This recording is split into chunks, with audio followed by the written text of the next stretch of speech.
ओम भूर्भुवः स्वः तत्सवितुर्वरेण्यं भर्गो देवस्य धीमहि धियो यो नः प्रचोदयात्। ओम शांति शांति शांति ही। नमस्ते मेरे प्यारे दोस्तों, इस वीडियो में मैं मंडल ब्राह्मण उपनिषद का वर्णन करने जा रहा हूँ। यह उपनिषद शुक्ल यजुर्वेद से संबद्ध है। इसमें कुल 5 ब्राह्मण हैं, जिसमें महर्षि याज्ञवल्क्य एवं भगवान सूर्य नारायण के प्रश्नोत्तर रूप में आत्म तत्व का विशद विवेचन हुआ है।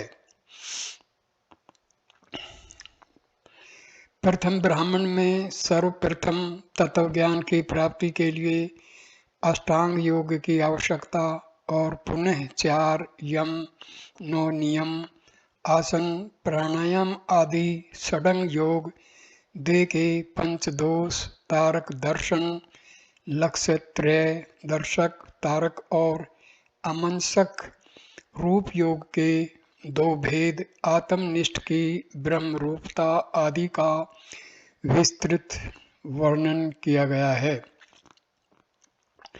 द्वितीय ब्राह्मण में सर्वाधार रूप ज्योति का आत्म तत्व के रूप में वर्णन किया गया है। साथ ही ज्योति रूप आत्मा के ज्ञान का फल शांभवी मुद्रा पूर्णिमा दृष्टि मुद्रा की सिद्धि और उसके लक्षण प्रणवरूप आत्म प्रकाश का अनुभव क्षणमुखी मुद्रा से प्रणव की सिद्धि प्रणवविद पर कर्म का अप्रभाव उन्मनी अवस्था से अमांसक स्थिति की प्राप्ति ब्रह्मानुसंधान से कैवल्य की प्राप्ति ब्रह्मविद का स्वरूप सुषुप्ति और समाधि में भेद ब्रह्म का ब्रह्म रूप होना जागृत आदि पंच अवस्था संसार से पार होने का मार्ग मन ही बंध मोक्ष का कारण निर्विकल्पक समाधि के अभ्यास से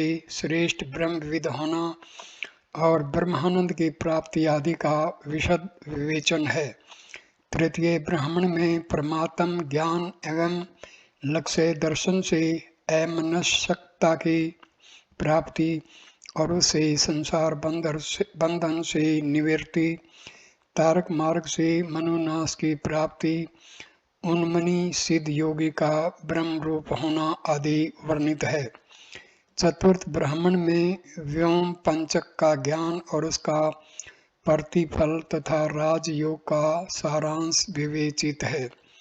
पंचम ब्राह्मण में परमात्मा में मन को लीन करने का अभ्यास अमंसक अवस्था के अभ्यास से ब्रह्म स्थिति की प्राप्ति अमंसक सिद्ध पुरुष की महिमा आदि का वर्णन है। शांति पाठ। ओम पूर्णमदः इति शांति। प्रथम ब्राह्मण प्रथम खंड। पहला श्लोक। महामुनि याज्ञवल्क्य एक बार आदित्य लोक में गए और वहां भगवान आदित्य को प्रणाम करके कहा, हे भगवान आदित्य, आप हमें आत्म तत्व का उपदेश करें। दूसरा श्लोक। तब सूर्य नारायण ने कहा, तत्व ज्ञान सहित यम नियम आदि को अष्टांग योग कहा जाता है। तीसरा श्लोक। सर्दी गर्मी आहार एवं निद्रा पर विजय प्राप्त करना सर्वदा शांत रहना और निश्चल होकर इंद्रियों पर नियंत्रण रखना ये सभी यम हैं। चौथा श्लोक। गुरु भक्ति सत्य मार्ग में अनुरक्ति यथालाभ संतोष एकांत निवास अनासक्ति मनोनिवृत्ति फल की इच्छा न करना और वैराग्य भाव ये सभी नियम हैं। पांचवा श्लोक। सुखासन वृत्ति सुख पूर्वक एक वृत्ति में दीर्घ काल तक स्थित रहना और चिर निवास बिना प्रयास के चिर काल तक एक स्थिति में रहना ये आसन के नियम हैं। छठा श्लोक। 16 मात्राओं द्वारा पूरक 64 मात्राओं द्वारा कुंभक और 32 मात्राओं द्वारा रेचक करने को प्राणायाम कहते हैं। 7वां श्लोक। इंद्रियों के विषयों से मन का निरोध करना प्रत्याहार कहलाता है। 8वां श्लोक।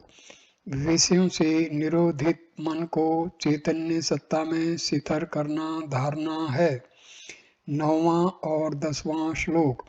सभी शरीरों में एक ही चैतन्य तत्व विद्यमान है। इसी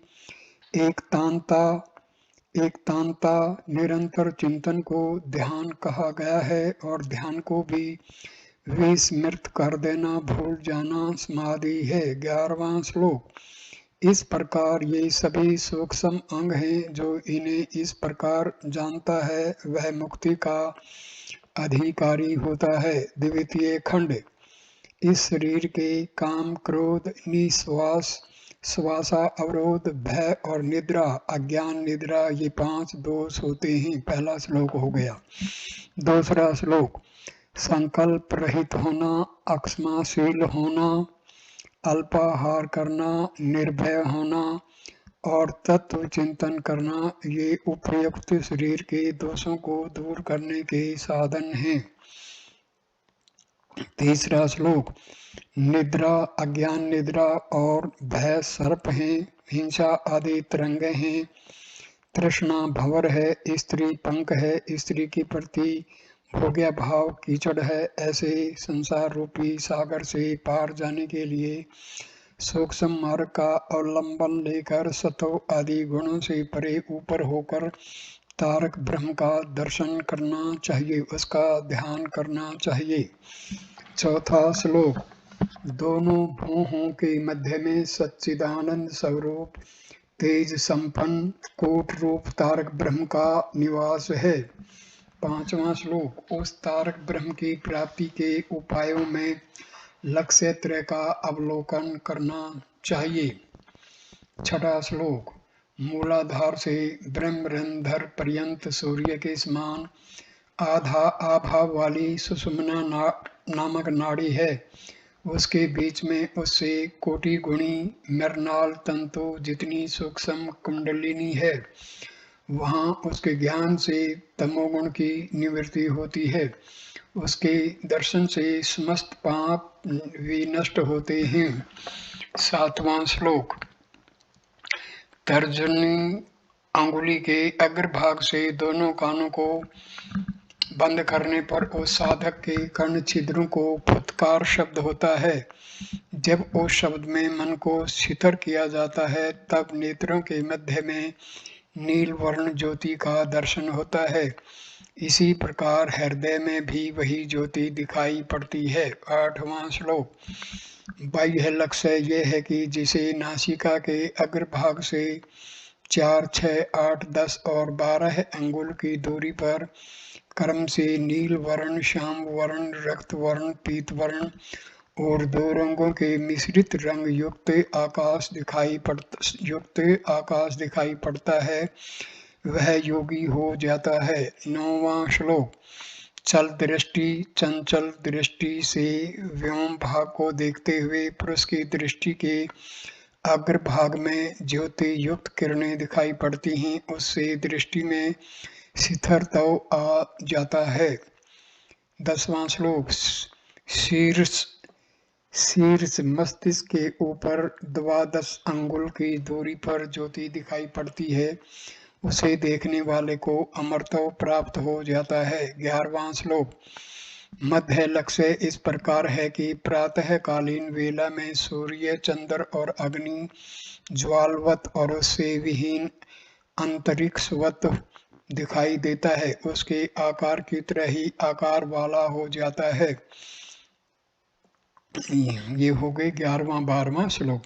13वां श्लोक। अभ्यास के द्वारा वह विकार रहित त्रिगुणातीत आकाश रूप होता है। अत्यंत प्रगाढ़ प्रकाश युक्त तारकों के समान प्रकाश होता है। कालाग्नि के समान प्रकाशमान महाआकाश होता है। सर्वोत्कृष्ट परम अद्वितीय और विशिष्ट रूप से द्योतमान प्रकाश तत्वाकाश होता है। करोड़ों सूर्य के समान प्रकाशमान सूर्याकाश होता है। 14वां श्लोक। जो इस तथ्य को इस प्रकार जानता है वह अभ्यास पूर्वक तन्मय हो जाता है। तृतीय खंड। पहला श्लोक। उस योग के दो विभाग हैं, एक पूर्व तथा दूसरा उत्तर। पूर्व विभाग को तारक ब्रह्म कहते हैं और उत्तर विभाग को अमंसक कहते हैं। तारक ब्रह्म के भी दो प्रकार हैं, एक मूर्ति तारक, दूसरा अमूर्ति तारक। जो इंद्रियों तक सीमित है वह मूर्ति तारक है, जो दोनों भावों से परे आगे है वह अमूर्ति तारक है। दूसरा श्लोक। इन दोनों मूर्ति तारक और अमूर्ति तारक का मन युक्त मनोयोग पूर्वक होकर अभ्यास करना चाहिए, क्योंकि मन युक्त अंतर्दृष्टि तारक ब्रह्म को प्रकट करने में सक्षम होती है। तीसरा श्लोक। दूसरा और तीसरा श्लोक। इसके बाद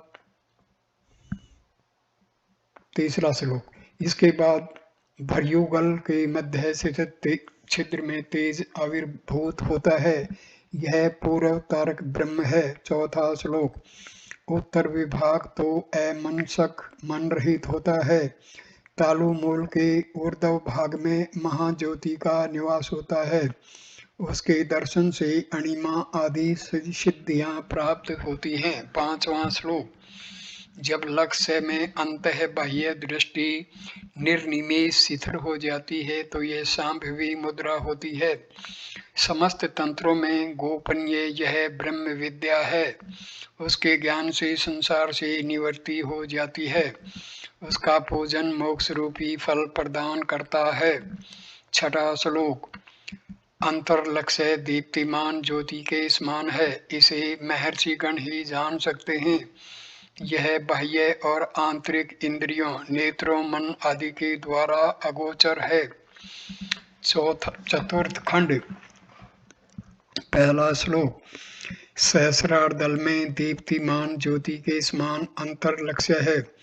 कुछ अन्य लोग ऐसा मानते हैं कि बुद्धि रूपी गुहा में सर्वांग सुंदर पुरुष का रूप अंतर्लक्ष्य है। कितने ही ऐसा मानते हैं कि शीर्ष के अंतर्गत स्थित मंडल के मध्य 5 मुख वाले और उमा सहित नीलकंठ भगवान शंकर का प्रशांत रूप भी अंतर्लक्ष्य है।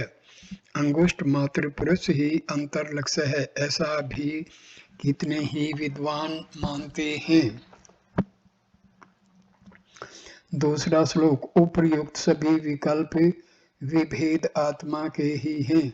उस लक्ष्य अंतर्लक्ष्य को जो शुद्ध आत्म दृष्टि से देखता है वह ब्रह्मनिष्ठ हो जाता है। तीसरा श्लोक। जीव 25वां तत्व है, स्वकल्पित 24 तत्वों को त्याग कर 26वां मैं स्वयं परमात्मा हूँ। जब वह ऐसा निश्चय करता है तो इस निश्चय से वह जीवन मुक्त हो जाता है। चौथा श्लोक। इस प्रकार अंतर्लक्ष्य का दर्शन प्राप्त कर लेने से वह जीवन मुक्त की ओर अग्रसर होते हुए स्वयं अंतर्लक्ष्य होकर परम आकाश स्वरूप अखंड मंडल हो जाता है। द्वितीयम ब्राह्मण। प्रथम खंड। फर्स्ट श्लोक। पहला श्लोक। इसके पश्चात ऋषि याज्ञवल्क्य ने आदित्य मंडल में स्थित पुरुष से प्रश्न किया। भगवान अंतर्लक्ष्य आदि के विषय में बहुत कुछ कहा गया, उसे मैं नहीं समझ सका, उसे आप अब स्वयं ही मुझे समझाएं। दूसरा श्लोक। यह सुनकर सूर्य नारायण ने कहा, पंचभूतों का आदि कारण विद्युत पुंज के समान है। उसमें एक चतुर पीठ है जिसके बीच में तत्व का प्रकाश होता है। वह प्रकाश अधिक गूढ़ और अव्यक्त है। तीसरा श्लोक। वह अव्यक्त प्रकाश ज्ञान रूपी पल्व नौका में आरूढ़ व्यक्ति के लिए जानने योग्य है। वह बाह्य और आभ्यंतर लक्ष्य है। चौथा श्लोक। उसी के मध्य जगत लीन हो जाता है। वह नाद बिंदु और कला से परे अखंड मंडल है। वह सगुण और निर्गुण स्वरूप है। उसके जानने वाला विमुक्त हो जाता है। 5वां श्लोक। सर्वप्रथम अग्नि मंडल है, उसके ऊपर सूर्य मंडल है, उसके बीच में सुधा स्वरूप चंद्र मंडल है, उसके बीच में अखंड ब्रह्म का तेजो मंडल है। वह विद्युत रेखावत श्वेत और प्रकाशमान है। वही श्याम भवी मुद्रा का लक्षण है। 6वां श्लोक। उसका दर्शन करने से 3 स्वरूप दृष्टि में आते हैं। ये रूप अमावस्या, प्रतिपदा और पूर्णिमा रूप हैं। निमिलित पलक बंद होने की स्थिति दृष्टि अमावस्या स्वरूप है। अर्ध निमिलित दृष्टि प्रतिपदा स्वरूप है और पूरी तरह खुली हुई दृष्टि पूर्णिमा स्वरूप है। इसलिए पूर्णिमा रूप दृष्टि का ही अभ्यास करना चाहिए। 7वां श्लोक। उस पूर्णिमा रूप दृष्टि का लक्ष्य नासिकाग्र है। जिस समय तालु मूल में प्रगाढ़ अंधकार के होते हैं, उस समय अभ्यास के द्वारा अखंड मंडलाकार ज्योति दिखाई देती है। वही सच्चानंद सच्चिदानंद ब्रह्म है। 8वां श्लोक। इस प्रकार जब सहजानंद में मन लीन हो जाता है, तब शांभवी मुद्रा सिद्ध होती है और उसे ही खेचरी मुद्रा कहते हैं। 9वां श्लोक। उसके अभ्यास से मन शिथिर हो जाता है, तत्पश्चात बुद्धि शिथिर होती है। 10वां श्लोक। उसके चिन्ह इस प्रकार हैं। सर्वप्रथम तारा के समान दिखाई देता है, तत्पश्चात वज्र दर्पण अर्थात हीरे का दर्पण जैसे दिखाई देता है। इसके पश्चात पूर्ण चंद्र मंडल दिखाई देता है। इसके बाद नवरत्न प्रभा का मंडल दृश्यमान होता है। इसके बाद मध्याह्न का सूर्य मंडल परिलक्षित होता है। तत्पश्चात क्रमशः अग्निशिखा मंडल दिखाई देता है। द्वितीय खंड। पहला श्लोक। उसमें वह पश्चिमा अभिमुख आंतरिक प्रकाश दृष्टि गोचर होता है, जिसकी आभा धूम्र वर्णिक स्फटिक मणि तुल्य बिंदु मनस्तव नाद बुद्धि तत्व कला महतत्व नक्षत्र खद्योत जुगनू दीप नेत्र सुवर्ण और नवरत्न आदि जैसी होती है। वही परम ओम का स्वरूप है। दूसरा श्लोक। प्राण और अपान वायु को एक करके कुंभक धारण करे, तत्पश्चात नासिकाग्र पर दृष्टि को एकाग्र करके दृढ़ भावना से कर द्वय दोनों हाथों की उंगलियों से षण्मुखी मुद्रा धारण करके प्रणव ओम नाद का श्रवण करे। इसमें मन लीन हो जाता है। तीसरा श्लोक। ऐसा अभ्यास करने वाले को कर्म लिप्त नहीं करते। रवि के उदय और अस्त के समय प्रातः सायं कर्म धर्म कर्तव्य संपन्न किए जाते हैं, किंतु चिदादित्य चैतन्य स्वरूप आदित्य का तो उदय अस्त होता ही नहीं, इसलिए उसे जानने अथवा दर्शन करने वाले के लिए कोई कर्म शेष नहीं रहते। चौथा श्लोक। शब्द और काल के लय हो जाने से मनुष्य दिवा और रात्रि से अतीत होकर सभी का परिपूर्ण ज्ञान प्राप्त कर लेता है, जिसके द्वारा उन्मनी अवस्था प्राप्त होती है और ब्रह्म के साथ एकत्व हो जाता है। उन्मनी अवस्था से व्यक्ति मनसक हो जाता है। 5वां श्लोक। निश्चिंत अवस्था ही उसका ध्यान है। समस्त कर्मों का निराकरण दूर करना ही उसका आवाहन है। निश्चय ज्ञान ही उसका आसन है। उन्मन भाव मन रहित होना ही उसका पाद्य है। सदैव अमनस्क भाव ही हृदय है, सतत दीप्ति और अपार अमृत वृत्ति ही उसका स्नान है। सर्वत्र ब्रह्म भावना ही गंध है, दर्शन के स्वरूप का अवस्थान ही अक्षत है। चैतन्य की प्राप्ति ही पुष्प है, चैतन्य अग्नि का स्वरूप ही धूप है, चैतन्य आदि का स्वरूप ही दीप है। परिपूर्ण चंद्र के अमृत का एकीकरण ही नैवेद्य है, निश्चल तव ही प्रदक्षिणा है। सोहम भाव ही नमस्कार है, मौन ही स्तुति है। सभी प्रकार का संतोष ही उसका विसर्जन है। जो इस प्रकार जानता है वह ब्रह्म स्वरूप हो जाता है।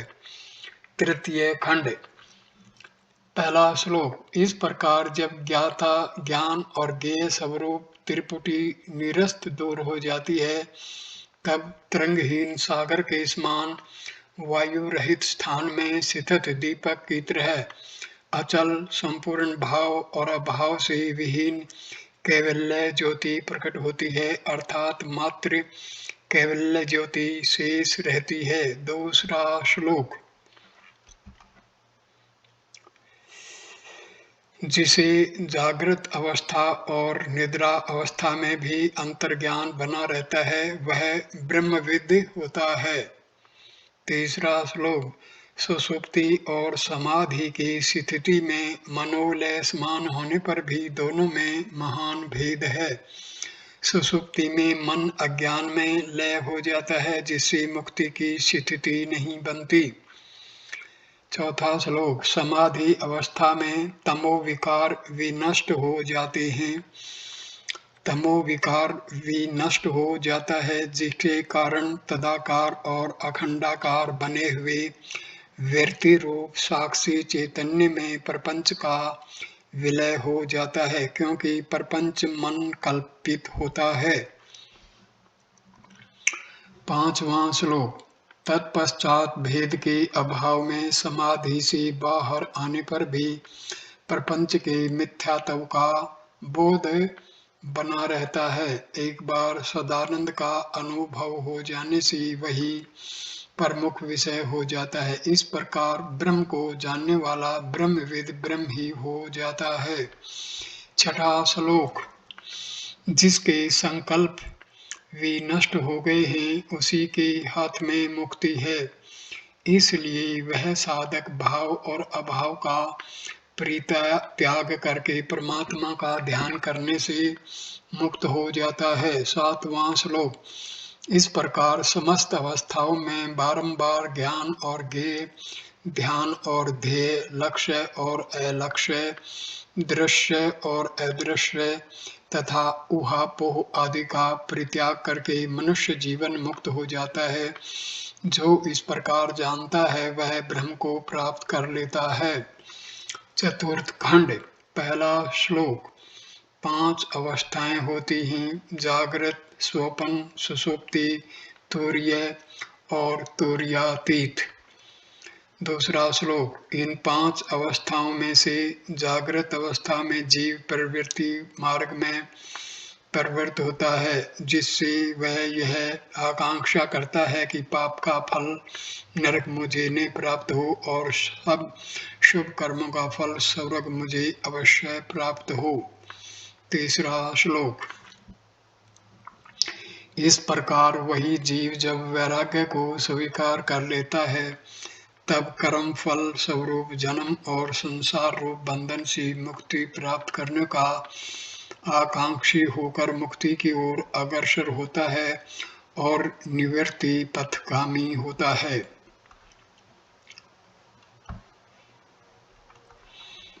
चौथा श्लोक।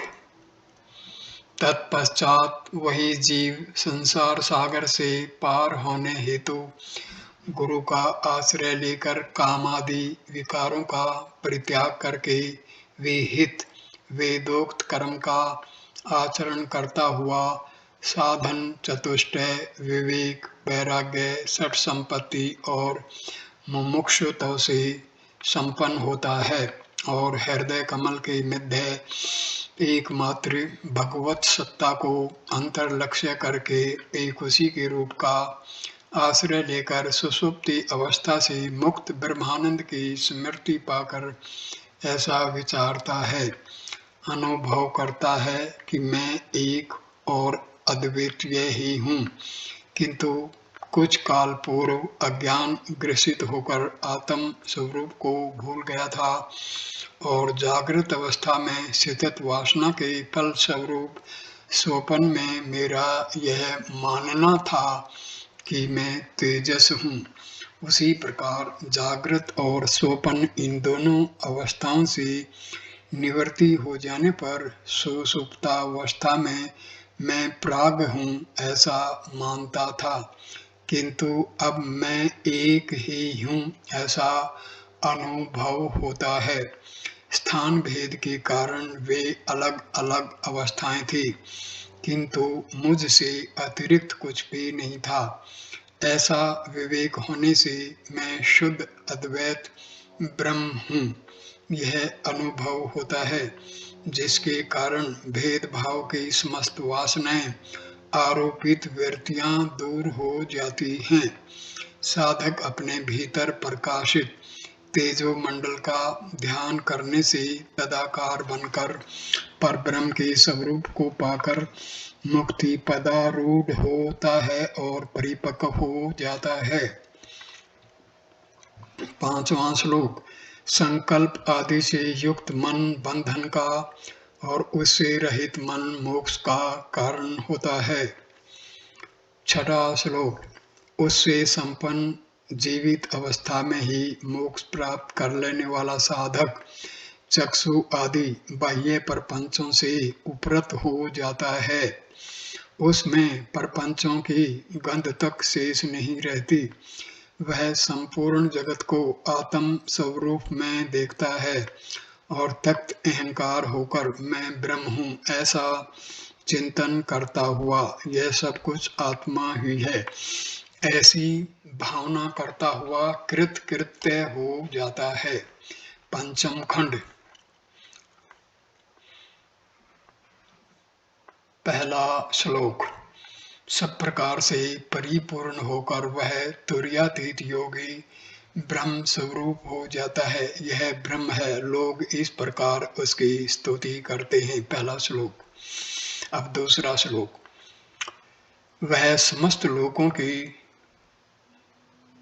स्तुति का पात्र बनता है, समस्त लोगों में संचार करने वाला होता है और परमात्मा रूप गगन में बिंदु स्थापित करके चिदाकाश में मन को विलीन करके शुद्ध अद्वैत जड़ता रहित सहज और अमनस्क स्थिति रूपी योग निद्रा में अखंडानंद का अनुसरण करके जीवन मुक्त हो जाता है। तीसरा श्लोक।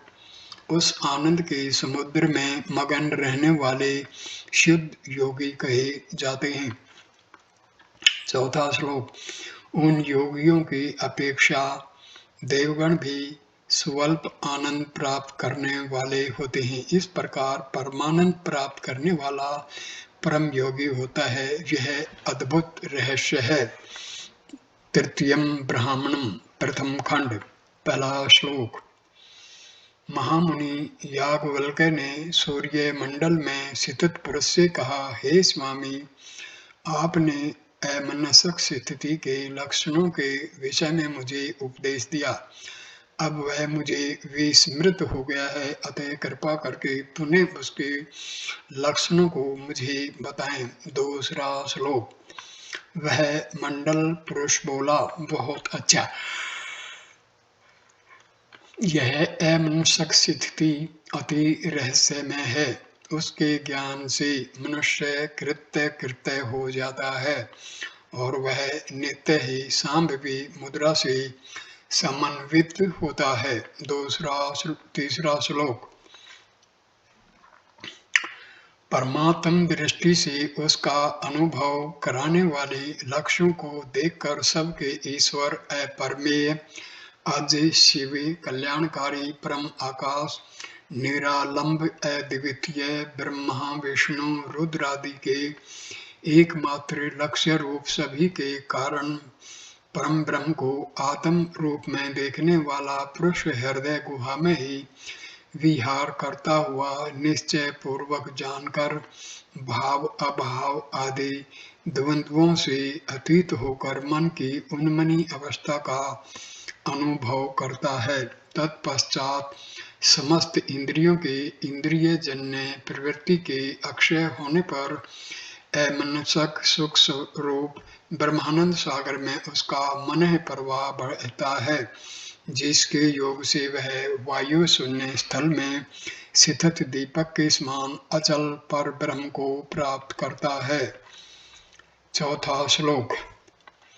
तत्पश्चात शुष्क वृक्षवत मूर्छा और निद्रा की स्थिति में श्वासोच्छ्वास के अभाव में सुख दुख आदि द्वंद्व भी नष्ट हो जाते हैं और शरीर अचंचल हो जाता है। ऐसी स्थिति का व्यक्ति परम शांति को स्वीकार कर लेता है, जिससे मन प्रचार शून्य बन जाता है तथा परमात्मा में लीन हो जाता है। पांचवा श्लोक। जिस प्रकार दुग्ध दोहन कर लेने के उपरांत वह गाय के सतनों में नहीं रहता, उसी प्रकार समस्त इंद्रिय वर्ग के विनष्ट हो जाने पर मन का भी विनाश हो जाता है। यही अमनसक स्थिति है। छठा श्लोक। इसके उपरांत मैं ही नित्य शुद्ध परमात्मा हूँ, इस प्रकार तत्वमसि उपदेश प्राप्त हो जाने से तुम ही मैं हूँ, मैं ही तुम हो, इस तारक योग मार्ग से अखंडानंद पाकर साधक पूर्ण रूपेण कृतकृत्य हो जाता है। द्वितीय खंड। पहला श्लोक। जिसका मन परमाकाश में पूर्ण रूपेण मगन हो गया हो, जिसे उन्मनी अवस्था प्राप्त हो गई हो, एवं जो समस्त इंद्रिय वर्ग से वियुक्त हो गया हो, अनेक जन्मों से प्राप्त हुए पुनः पुंज द्वारा उसका कैवल्य स्वरूप फल परिपक्व हो जाता है। अखंडानंद प्राप्त कर लेने से उसके समस्त क्लेश रूप पाप भी नष्ट हो जाते हैं। तदुपरांत मैं ब्रह्म हूँ, इस भाव से वह निरंतर अभिभूत रहता हुआ कृतकृत्य हो जाता है। दूसरा श्लोक। परमात्मा पूर्ण है, इसलिए तो ही मैं हूँ, ऐसा उच्चारण करते हुए गुरु मंडल पुरुष ने शिष्य याज्ञवल्क्य का आलिंगन भेंट करते हुए उसे इस ज्ञान का उपदेश किया था। चतुर्थ ब्राह्मणम प्रथम खंड। पहला श्लोक। इसके बाद ऋषि याज्ञवल्क्य ने मंडल पुरुष सूर्य मंडल स्थित पुरुष से प्रश्न किया कि अब आप मुझे आकाश पंचक का लक्षण सविस्तार बताएं। दूसरा श्लोक। उन्होंने कहा कि आकाश के 5 प्रकार हैं, आकाश, पराकाश, महाकाश, सूर्याकाश और परमाकाश। तीसरा श्लोक।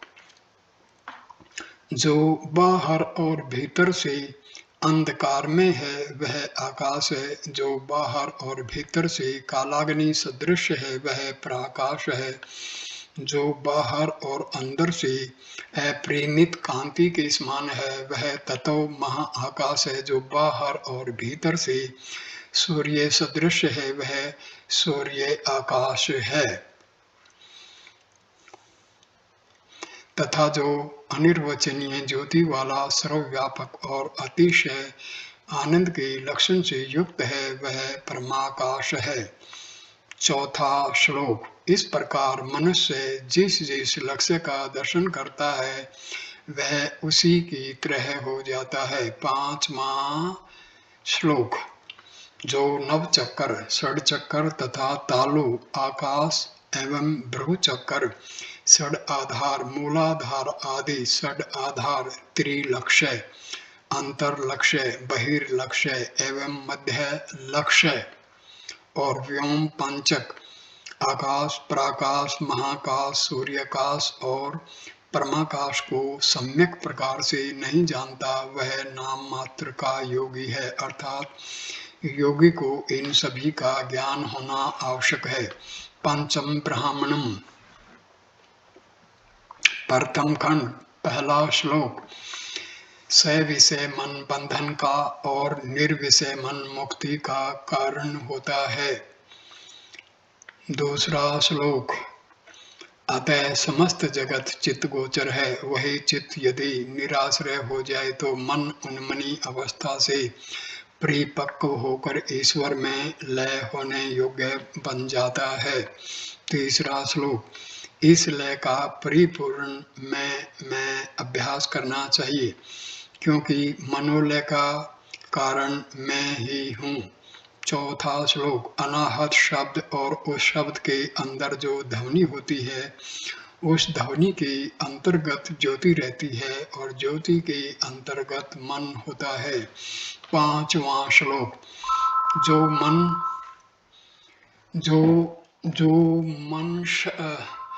मन त्रिजगत की उत्पत्ति, स्थिति और संहार रूप कर्म संपादन करता है, वही मन जिसमें विलय होता है वह विष्णु का परम पद है। छठा श्लोक। विष्णु के परम पद में लय होने से शुद्ध अद्वैत तत्व की सिद्धि होती है, क्योंकि उसमें भेद का अभाव रहता है। यही परम तत्व है। सातवां श्लोक। इस परम तत्व को जानने वाला बालकवत, उन्मत्त वत या पिशाचवत जड़वृत्ति से लोक संसार में आचरण करता है। आठवां श्लोक।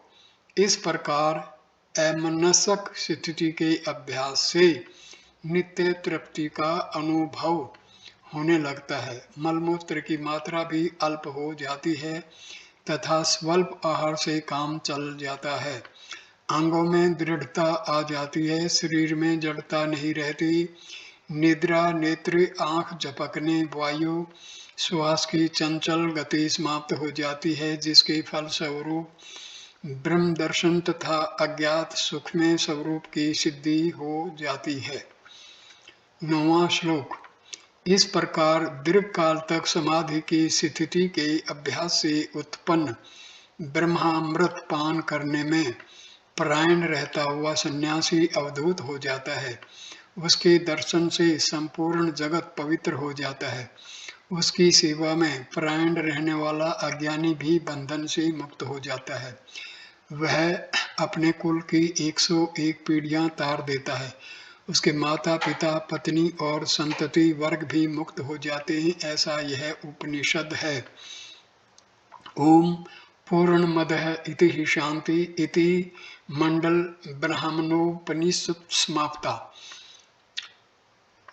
अब ये उपनिषद संपूर्ण हो जाता है और इसके साथ ये वीडियो भी हम संपूर्ण इसको कर देते हैं।